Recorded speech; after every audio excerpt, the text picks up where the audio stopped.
I watched my sister, Charlotte, sip champagne from a flute glass, her acrylic nails tapping against the crystal as she laughed with her friends. The California sun glinted off her new sports car, a gleaming red Porsche Cayenne parked in the driveway of her newly renovated house. My name is Avery Lancaster, and 6 months ago, my sister had sat across from me at my kitchen table, tears streaming down her face, begging for a loan to cover her medical bills.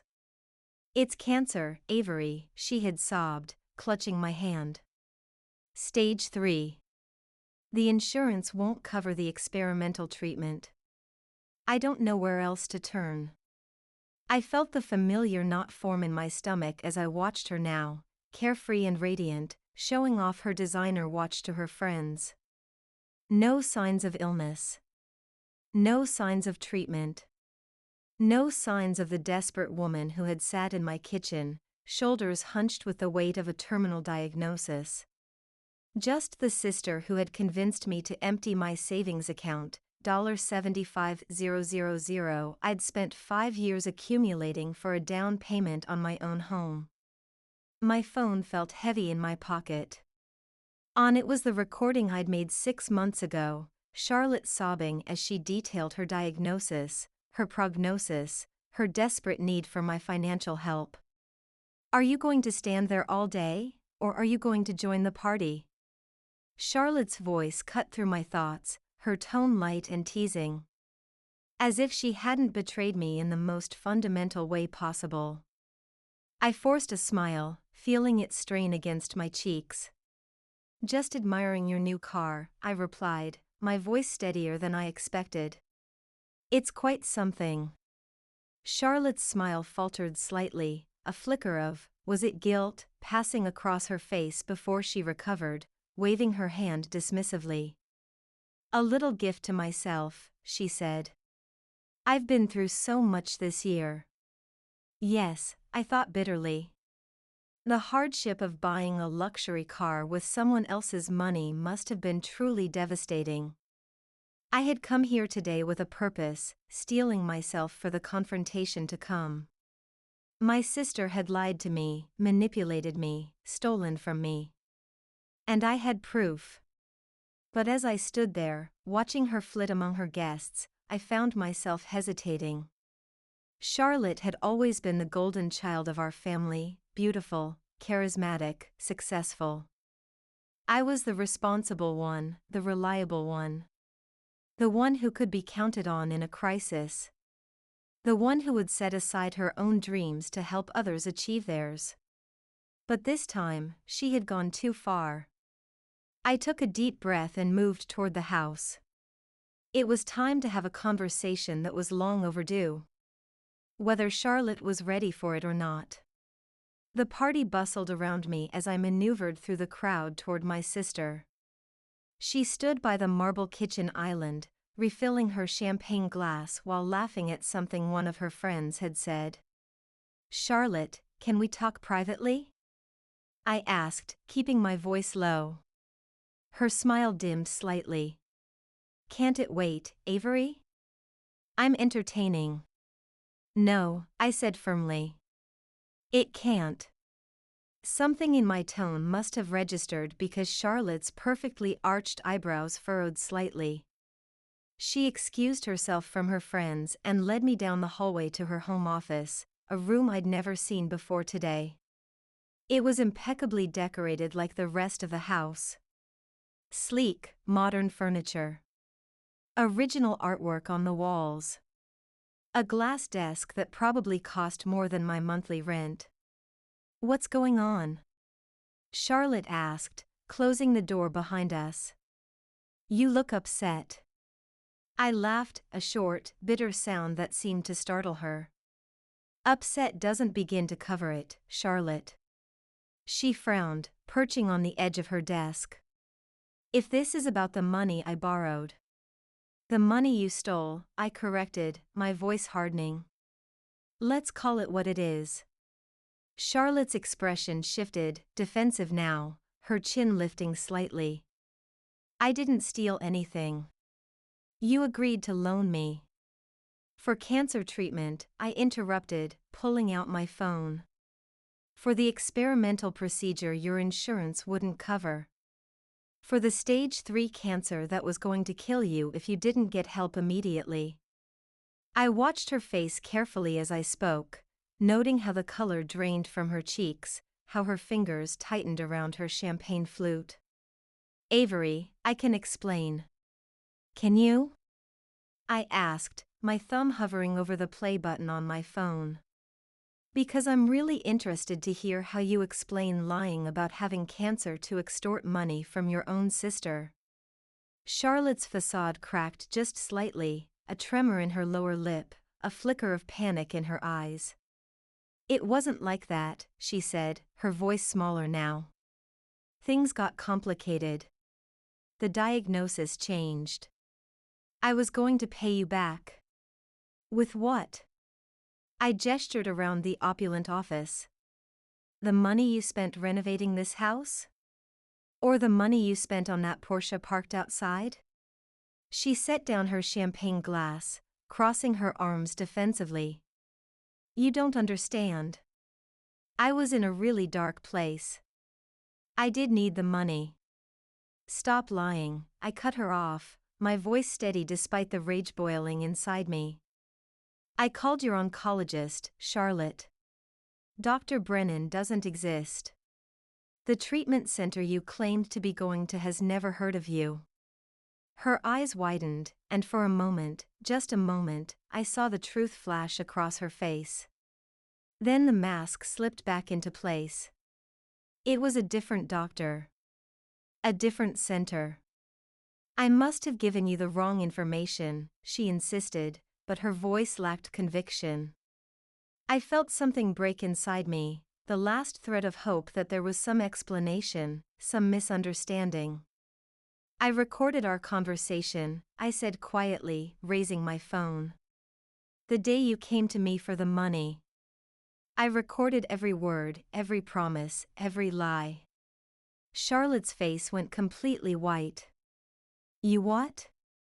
I pressed play, and her voice filled the room, choked with emotion, detailing symptoms that never existed, treatments that were never pursued, a diagnosis fabricated to prey on my love for her. Terminal without intervention, her recorded voice sobbed. I'm so scared, Avery. I don't want to die. I stopped the recording, staring at my sister, this stranger wearing my sister's face. Why? I asked, and the simplicity of the question seemed to hang in the air between us. Why would you do this to me? Charlotte's composure crumbled. Tears filled her eyes, real ones this time, not the performed grief of 6 months ago. I needed the money, she whispered. I was in debt. Bad debt. To people who don't take no for an answer. So you lied about having cancer? The words tasted bitter on my tongue. You couldn't just tell me the truth? Would you have given me $75,000 if I told you I'd borrowed money from the wrong people? Charlotte snapped, a flash of her usual defiance returning. That I'd made bad investments? That I was about to lose everything? We'll never know, will we? I replied coldly. Because you decided to manipulate me instead. To use my love for you against me. Charlotte stood up, running her hands through her hair in frustration. I was desperate, Avery. I didn't see another way out. And the car? I asked. The house renovations? Were those necessary expenditures for someone in desperate debt? She had the grace to look ashamed, at least. The debt was paid. What I did after. I thought I deserved something nice after everything I'd been through. The sheer audacity of her statement left me momentarily speechless. Everything you'd been through, I repeated slowly. You mean the stress of successfully manipulating your sister? The hardship of stealing her life savings? The trauma of living in a newly renovated house with a luxury car? Charlotte's expression hardened. Look, I'm sorry you're upset. But what's done is done. I'll pay you back eventually. No, I said, my voice steady. You'll pay me back now. She laughed, actually laughed, the sound like glass shattering against my ears. With what money, Avery? You think I keep $75,000 in cash lying around? Sell the car, I suggested. Mortgage the house. Get a loan. I don't care how you do it, but you're going to pay me back every penny. Charlotte's laughter died, her eyes narrowing. Or what? I held up my phone. Or this recording goes to Mom and Dad. To your friends. To your boss. To everyone who thinks Charlotte Hayes is the perfect daughter, friend, employee. I wonder what they'll think when they hear you fabricating a cancer diagnosis to steal money from your own sister. All color drained from her face. You wouldn't. Try me. I met her gaze unflinchingly. You crossed a line, Charlotte. You broke something between us that can't be fixed with apologies or excuses. She stared at me for a long moment, as if seeing me, really seeing me, for the first time. The reliable sister who always gave in, always forgave, always put Charlotte's needs before her own. Not anymore. I need time, she said finally, her voice small. You have 1 week, I replied, tucking my phone back into my pocket. 7 days to figure it out. Avery, that's impossible. 1 week, I repeated firmly. Or everyone finds out who you really are. I turned to leave but paused at the door. Oh, and Charlotte? Enjoy your party. It might be the last one you host for a while.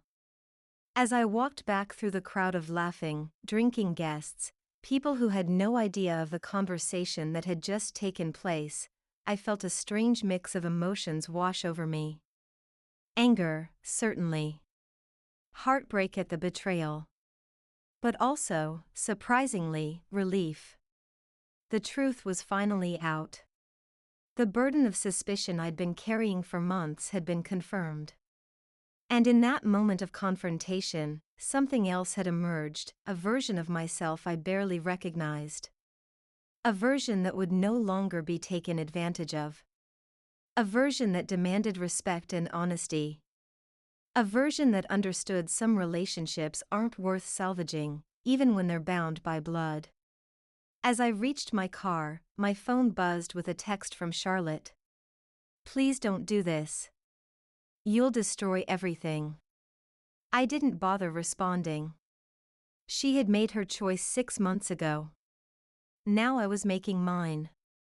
The drive home felt surreal, as if I were floating outside my body, watching myself navigate through traffic on autopilot.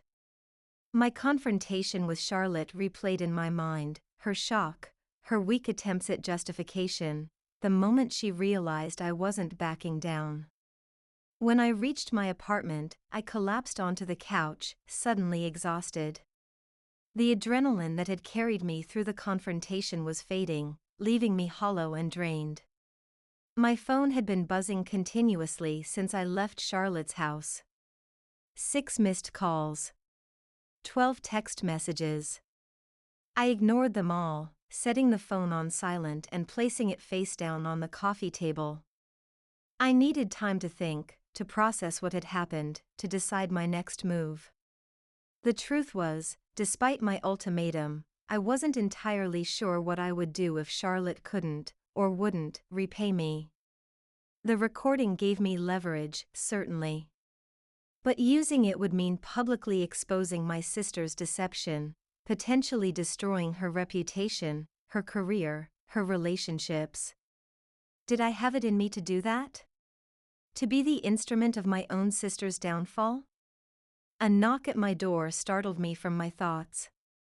For a moment, I considered ignoring it, pretending I wasn't home. But the knock came again, more insistent this time. Sighing, I hauled myself off the couch and peered through the peephole. My mother stood in the hallway, her expression a mixture of concern and irritation. Great. Just what I needed. I opened the door reluctantly. Mom.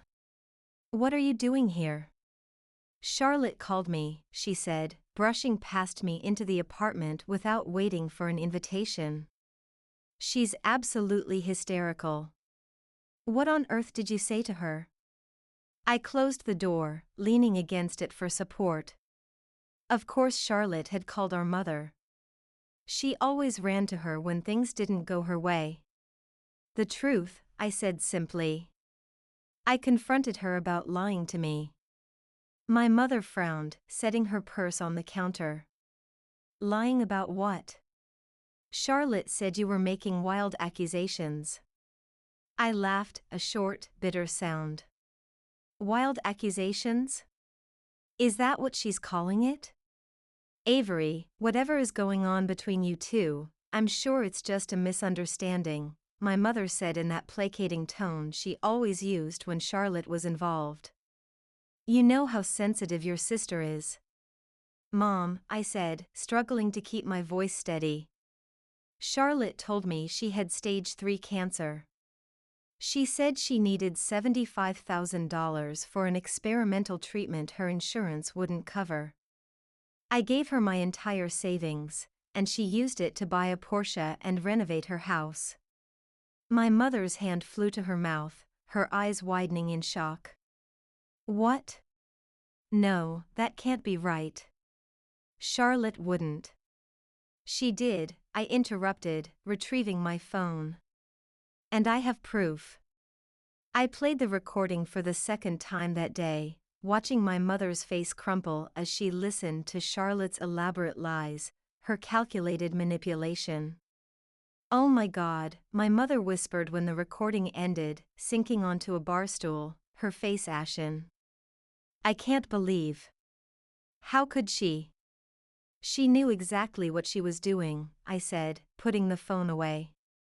She preyed on my love for her, on my fear of losing her. My mother shook her head, tears welling in her eyes. There must be an explanation. Charlotte has always been impulsive, but this? The explanation is simple, I replied, a hard edge to my voice. She needed money, and she didn't care how she got it. What are you going to do? My mother asked, looking up at me. I moved to the window, staring out at the city skyline. I've given her 1 week to pay me back. And if she doesn't? I turned back to face my mother, my jaw set. Then everyone finds out what she did. My mother stood up, wringing her hands anxiously. Avery, please. That would destroy her. There must be another way to resolve this. Like what, Mom? I asked, frustration bubbling to the surface. Should I just forgive and forget? Let her get away with stealing $75,000 from me? With lying about having cancer, of all things? No, of course not, but it's Charlotte, so the rules are different, I finished for her. It's always been that way, hasn't it? Charlotte gets to do whatever she wants, and the rest of us have to adjust, accommodate, understand. My mother looked stricken. That's not fair, Avery. I've never. Never what? Never made excuses for her? Never asked me to be the bigger person? Never expected less of her and more of me? The words poured out, years of resentment surfacing. Even now, knowing what she did, your first instinct is to protect her from the consequences. My mother fell silent, unable to deny the truth of my words. I love you, Mom, I said, softening my tone slightly. But I'm done being the one who always gives in. Charlotte made this mess. Now she has to face the consequences. My mother wiped away a tear, nodding slowly. I understand. I never realized how much this dynamic has hurt you. She stood up, reaching for her purse. I'll talk to Charlotte. This has to be made right. Thank you, I said, genuinely surprised by her support. She paused at the door. Avery. I'm sorry. For all the times I've asked you to be the reasonable one, the forgiving one. You deserved better. After she left, I sank back onto the couch, emotionally drained. The confrontation with Charlotte, followed by the unexpected conversation with my mother, had left me feeling raw and exposed. But beneath the exhaustion, a sense of validation was beginning to take root. For perhaps the first time in my life, I had stood my ground against Charlotte's manipulation. I had demanded accountability. And surprisingly, my mother had finally seen the truth of our family dynamic. My phone buzzed again, a text from an unknown number. This is Richard Hayes, Charlotte's husband. We need to talk. I stared at the message, wondering what new complication this would bring. Richard and I had never been close. He existed in my life as an extension of Charlotte, distant and somewhat aloof. But something in the simple request made me respond. I'm free tomorrow morning. 10 a.m., Westfield Coffee on Main. His reply came immediately. I'll be there. Setting my phone aside, I closed my eyes, trying to imagine what tomorrow would bring. Had Charlotte sent her husband to plead her case? To intimidate me into backing down? Or did Richard have his own agenda in this complicated scenario? Whatever his purpose, I would face it with the same resolve I'd found today. The time for being passive, for being manipulated, was over. Tomorrow was another battle in a war I hadn't chosen but was now determined to win. The coffee shop was busy when I arrived the next morning, the buzz of conversation and the rich aroma of freshly brewed coffee creating a strangely comforting atmosphere despite my anxiety. I spotted Richard immediately, seated at a corner table, his attention focused on his phone. Richard Hayes was exactly the kind of man Charlotte would marry, handsome, successful, polished. The perfect accessory to her perfect life. We'd never had a conversation that went deeper than pleasantries at family gatherings, and I found myself wondering how much he knew about his wife's deception. He looked up as I approached, his expression unreadable. Avery, thank you for meeting me. I slid into the chair across from him, noticing the 2 cups of coffee already on the table. You ordered for me? Black with 1 sugar, he said. Charlotte mentioned it once. I was surprised he remembered such a detail. Thank you. We sat in awkward silence for a moment, each waiting for the other to begin. Finally, Richard set his phone down, his gaze direct. Charlotte told me what happened, he said. About the money. I nodded, wrapping my hands around the warm mug. Did she tell you everything? About how she got the money? Richard's jaw tightened slightly. Yes. She told me about the cancer lie. I studied his face, looking for signs of complicity, of shared guilt. But all I saw was exhaustion and something else, shame, perhaps. Did you know? I asked, the question that had been burning in my mind since I'd discovered the truth. When she took the money from me, did you know what she was doing? He shook his head, running a hand through his perfectly styled hair. No. She told me the money came from a bonus at work. I only found out the truth last night, after you left. I believed him, though I wasn't entirely sure why. Something in his demeanor suggested genuine shock, genuine dismay. I'm sorry, he said, meeting my gaze. What Charlotte did was inexcusable. Unforgivable. His words surprised me.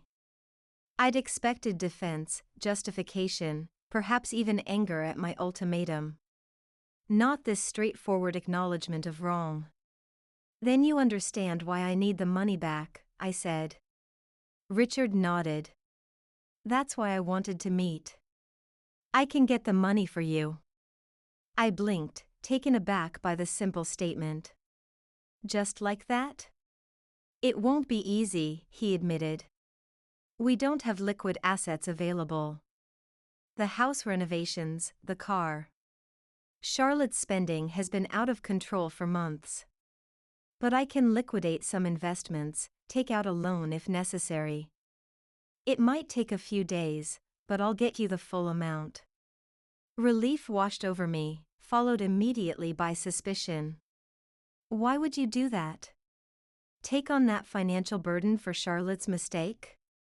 Richard stared into his coffee for a long moment before answering. Because it's the right thing to do.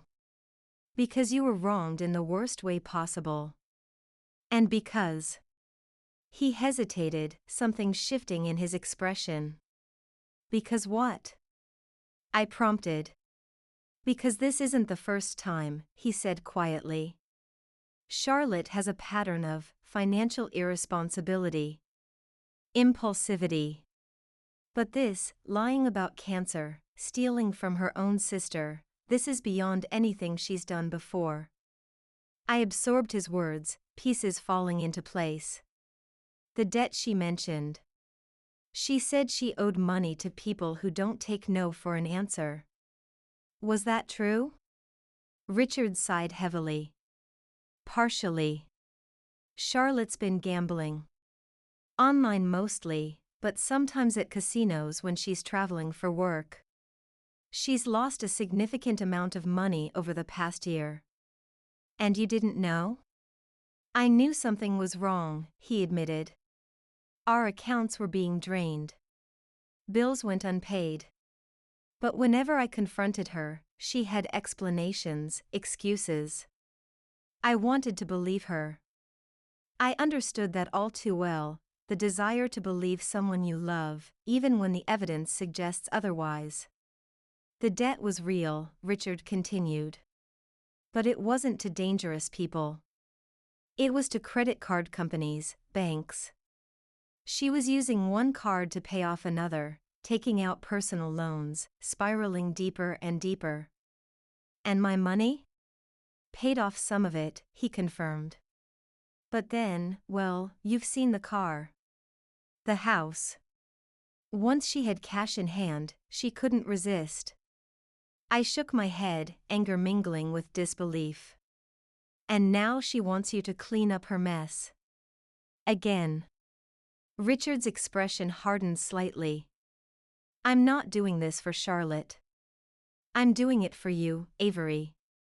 What she did was unconscionable, and you deserve to get your money back. Thank you, I said, genuinely moved by his integrity in a situation where he'd been as deceived as I had. But what happens after? Charlotte needs help, Richard. Real help. He nodded gravely. I know. I've spoken with a therapist who specializes in gambling addiction. And a financial advisor who can help us create a plan to address the debt.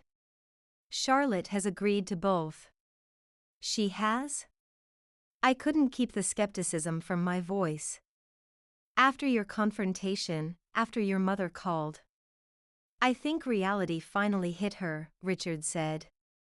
She spent the night alternating between panic attacks and sobbing confessions. It was illuminating.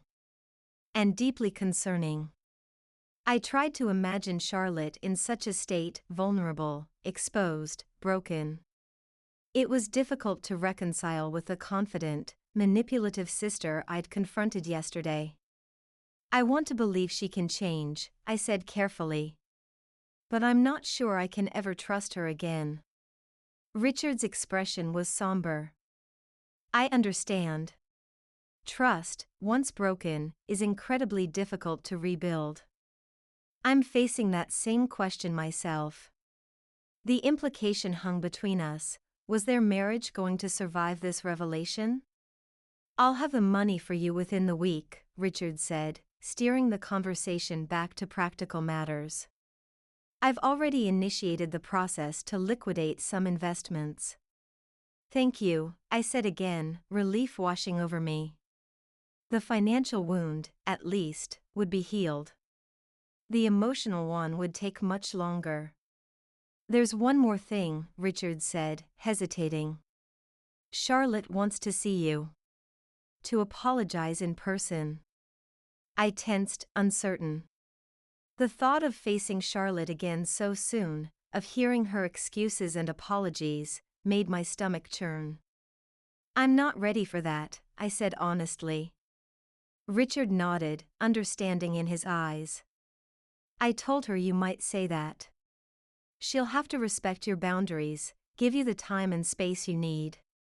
We finished our coffee in a companionable silence, the tension from earlier dissipated by our frank conversation.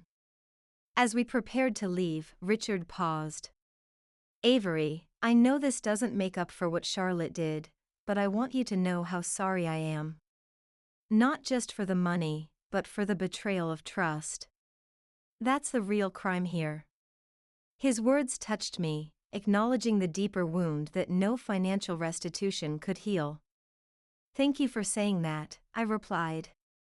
And for stepping up to make this right. As I watched Richard walk away, I found myself oddly grateful for this unexpected ally in the midst of such betrayal. Whatever happened next with Charlotte, at least I knew the practical matter of the money would be resolved. But the question remained, what would I do about my relationship with my sister? Could anything ever repair the damage she had done? 3 days later, a check arrived by courier, $75,000, exactly as promised. A note accompanied it in Richard's neat handwriting. As promised. Charlotte is starting therapy this week. When you're ready to talk, she would like to see you. No pressure, no timeline. Your terms entirely. I stared at the check for a long time, emotions washing over me in waves. Relief that I would get my money back. Vindication that my confrontation had worked. But also a hollow sadness that it had come to this, that my sister had betrayed me so thoroughly that only an ultimatum had forced her to make amends. After depositing the check, I found myself driving aimlessly, thinking about Charlotte, about our relationship, about the years of imbalance between us. Had there been signs I'd missed? Warnings I'd ignored? Or had I been so accustomed to Charlotte's self-centered behavior that I hadn't recognized how far she'd fallen? Without conscious decision, I found myself parking in front of my parents' house. My father's car was in the driveway, a rare occurrence midday on a weekday. I hesitated before knocking, unsure what reception awaited me. My mother had seemed supportive when we last spoke, but I'd spent a lifetime watching her prioritize Charlotte's feelings over mine. The door opened before I could knock, my father standing there with a somber expression. Avery, he said simply, stepping aside to let me in. We were just talking about you. The living room was tense, my mother perched on the edge of the sofa, her hands clasped tightly in her lap. Charlotte sat across from her, eyes red and swollen from crying. I froze, unprepared for this confrontation. I should go. I didn't realize. No, please stay, my father said, his voice unusually gentle. I think it's time we all talked honestly. Charlotte looked up, her face a mask of misery. Avery, I'm so sorry. The practiced contrition in her voice made something inside me harden. How many times had I heard this before? How many times had Charlotte apologized for her behavior, only to repeat it when it suited her? You're sorry you got caught, I said flatly. Not for what you did. My father ushered me to a seat, then took his place beside my mother. Charlotte has been telling us everything, Avery. About the gambling, the debt, the lies. I looked at my sister, surprised. Everything? Charlotte nodded miserably. Everything. How I manipulated you. how I spent the money, how I've been spiraling for months. My mother reached for my hand. We had no idea, Avery, about any of it. Richard came to us yesterday, my father explained. He felt we needed to understand the gravity of the situation. I made a mental note to thank Richard for that act of integrity. It couldn't have been easy for him to expose his wife's deception to her parents. I'm starting therapy, Charlotte said, her voice small. For the gambling. And for other things. The lying. The manipulation. I nodded, unsure how to respond. Part of me wanted to believe her, to hope that this rock-bottom moment had truly shocked her into change. But a larger part remained skeptical, hardened by years of Charlotte's broken promises and self-serving behavior. I got the money back, I said, addressing my parents rather than Charlotte. Richard sent a check. My father nodded grimly. He told us. He also explained how he's handling the other debts Charlotte accumulated. I've lost almost everything, Charlotte said, a note of self-pity entering her voice. The car's being sold. The house is going on the market. My credit is ruined. You did this to yourself, I said, harsher than I intended. Every choice, every lie, every manipulation, that was all you, Charlotte. She flinched as if I'd slapped her. I know. I know that now. Do you? I challenged. Or are you just saying what you think we want to hear, like you always do? Avery, my mother said, a warning note in her voice. Charlotte is trying to apologize. And there it was, the familiar pattern reasserting itself. Charlotte makes a mistake, Charlotte apologizes, everyone rallies around to protect Charlotte's feelings. No, Mom, I said firmly. Don't do that. Don't ask me to make this easier for her. Charlotte lied about having cancer. She stole my life savings.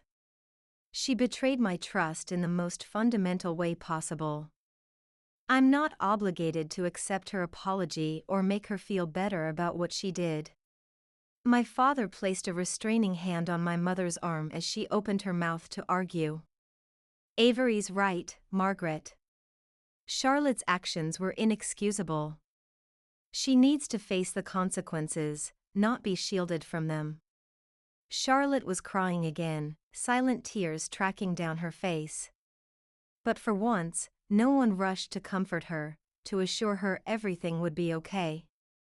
I don't expect you to forgive me, she said finally, her voice breaking. I wouldn't forgive me either. But I am sorry, Avery. Truly, deeply sorry for what I did to you. I studied her face, trying to gauge her sincerity. The problem was, Charlotte had always been an excellent performer. Her tears, her remorse, they felt real in the moment, but so had her cancer lie. I need time, I said finally. Time to process all of this. Time to decide if I can ever trust you again. Charlotte nodded, wiping at her tears. I understand. Whatever you need. What I need is for things to be different, I said, looking around at my family. Not just with Charlotte, but with all of us. The way we interact, the way we enable her, the way we've always operated, it has to change. My father nodded thoughtfully. You're right. We've been part of the problem, Margaret and I. We've allowed patterns to develop that aren't healthy for any of us. My mother looked stricken but didn't argue. Perhaps she, too, was finally seeing the truth of our family dynamic. I'd like to go now, I said, standing up. I've said what I needed to say. Charlotte stood as well, keeping her distance but clearly wanting to say something more. Thank you, she said simply. For coming here today. For talking to me at all. I know I don't deserve it. I nodded, acknowledging her words without accepting or rejecting them. My father walked me to the door. "I'm proud of you, Avery," he said quietly. "For standing up for yourself. For demanding accountability." His words caught me by surprise. "Thank you, Dad. That means a lot." As I drove away, I felt a strange mixture of emotions: grief for the trust that had been broken, anger at the betrayal, but also a glimmer of hope.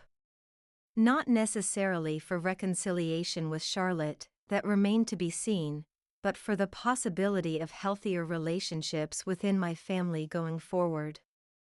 The old patterns had been exposed, acknowledged. Whether they could be changed remained an open question, but at least the truth was finally out in the open. And in that truth, painful as it was, lay the potential for healing. 2 weeks passed, a period of strange quiet after the emotional storm of the confrontations. True to Richard's word, Charlotte respected my request for space. No calls, no texts, no unexpected visits. The only update I received came through my parents. Charlotte had started therapy, twice-weekly sessions focusing on her gambling addiction and the deeper issues driving her behavior. I spent the time focusing on myself, on healing from the betrayal, on rebuilding my financial security. The money had been returned, but the emotional damage remained: a lingering distrust, a heightened vigilance, an unwillingness to be vulnerable even with people I'd once trusted implicitly. I'd also begun therapy, recognizing that my own patterns needed examination.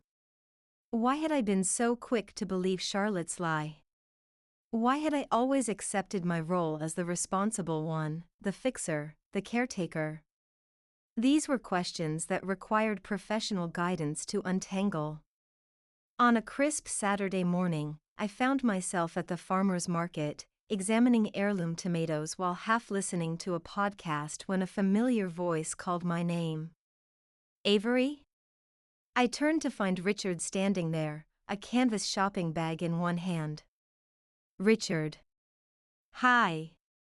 I felt oddly nervous, unsure of the protocol for this unexpected encounter. "How are you?" "Managing," he said, offering a tired smile. "Taking it day by day."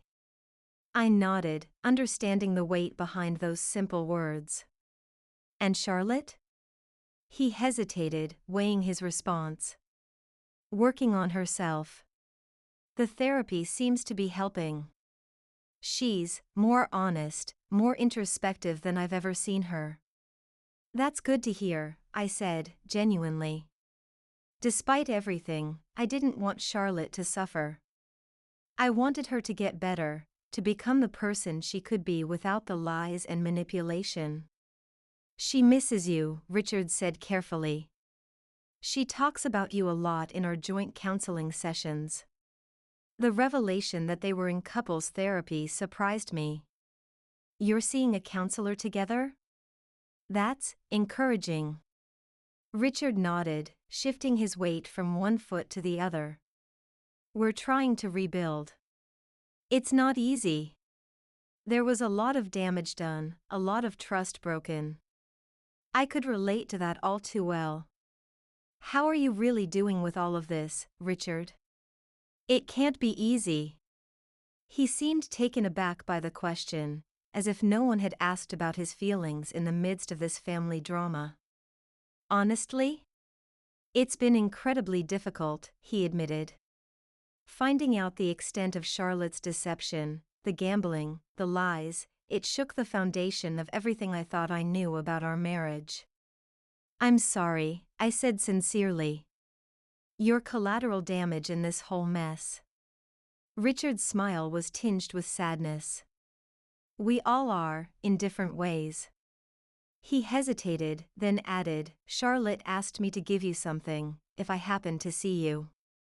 He reached into his pocket and pulled out a small, sealed envelope. "She wrote you a letter. No pressure to read it or respond. She just wanted you to have it." I took the envelope, feeling its weight in my hand. Thank you. I should get going, Richard said, glancing at his watch. Take care of yourself, Avery.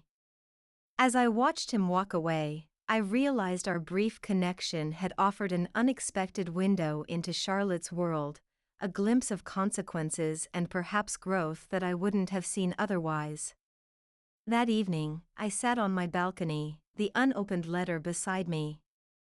The city lights blinked on as twilight descended, casting everything in a soft purple glow. Finally, I broke the seal. Charlotte's familiar handwriting filled the page, but something about it was different, more deliberate, less flourished, as if each word had been carefully considered. Dear Avery.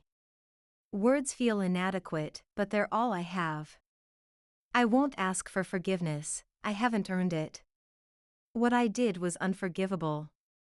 Using cancer, something that terrifies us both because of what it took from Dad's sister, makes my betrayal even more despicable. The therapy is helping me see how sick I've been, not with cancer, but with something else entirely. Something that made me willing to hurt the person who has always been there for me.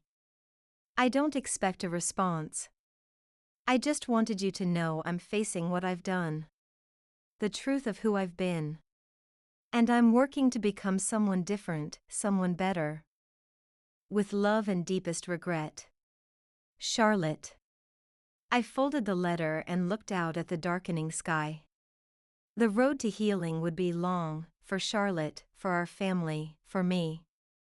But for the first time since discovering her betrayal, I felt something shift inside me. Not forgiveness. Not yet. But perhaps the first tentative step toward a future where forgiveness might someday be possible.